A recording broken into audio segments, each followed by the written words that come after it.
Hello, Happy New Year. Day 1. Welcome back to you, to me. I hope you had a chance to rest, reflect, and restore. The 2 weeks of family time, significantly less doing time, and more being time felt much needed to me.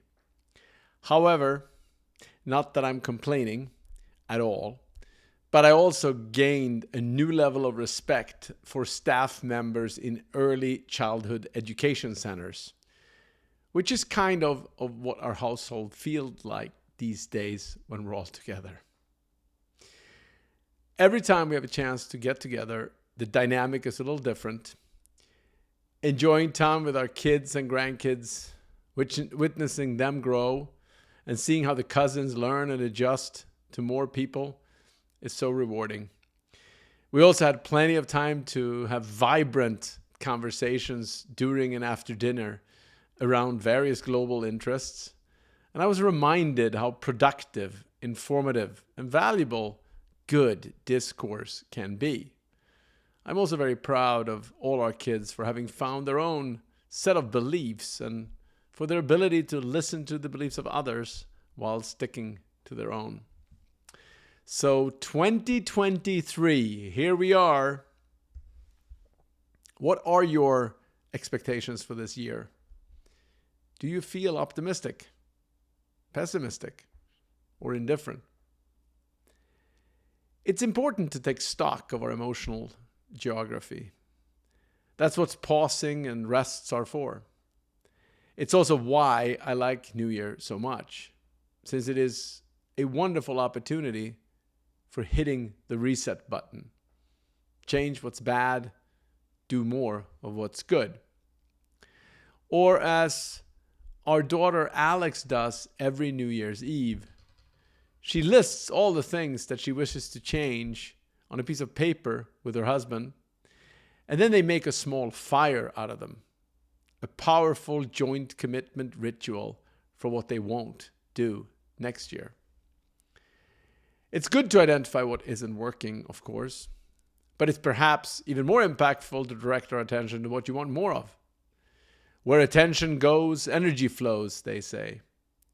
What we resist persists is another way of thinking about the same human mechanism in the opposite way. Placebo is also proven, and attitude gives altitude. I can go on, but I know you know it's all true. Jeff Bezos and Amazon have always been committed to a day one type of culture. And at Amazon, it is always day one, every day. Day one is also different than day two. Day one is where our minds are more open, our commitments are like passionate and 100% focused on what truly matters. And you approach every minute with maximum gusto, gumption, and creativity.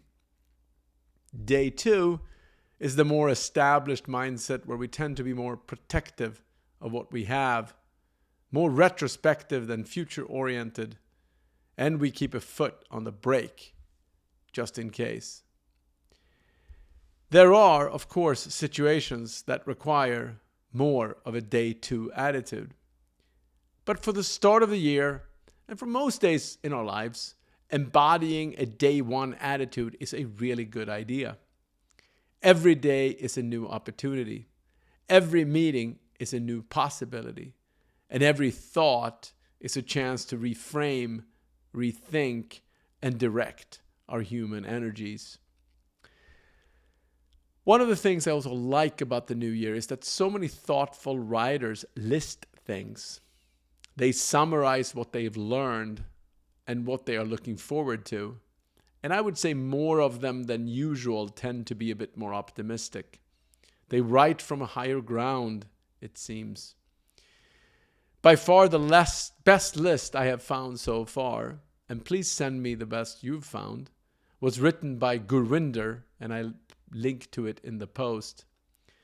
The lessons he learned from 2022 are all incredibly valuable. I will save them and reread them. My two favorites are number 6 and number 8. And to get you interested to read all 10, I've posted them here. His number 6 is called Surrogate Activities. I quote, "The more we eliminate struggles from our lives, the more we create artificial struggles. Sports, video games, Twitter culture wars. Because the mind wants peace, but needs conflict." End of quote. And his number 8 insight is the Babel hypothesis. I quote, "According to multiple studies, what best predicts whether somebody becomes a leader, their experience, question mark, their IQ? No, the amount of time they spend talking. It doesn't even matter what they say, just how much they say it. We suck at picking leaders." End of quote. Sad, but I think true. Nicholas Kristof wrote an upbeat attempt on finding optimism in the world. He also admitted to the negative bias of most journalists, including himself, when he said that for 364 days of the year, he is covering bad news, but for one day of the year, he would cover what's good. I do wish he moved that balance radically to the good, but I appreciate this effort. And I also thought Phil Waba's fortune attempt on optimism was short and sweet, and it directionally resonated with me. And I'll leave it there. I am warming up. Let's make the most of this new year. And remember, tomorrow, it is still day 1.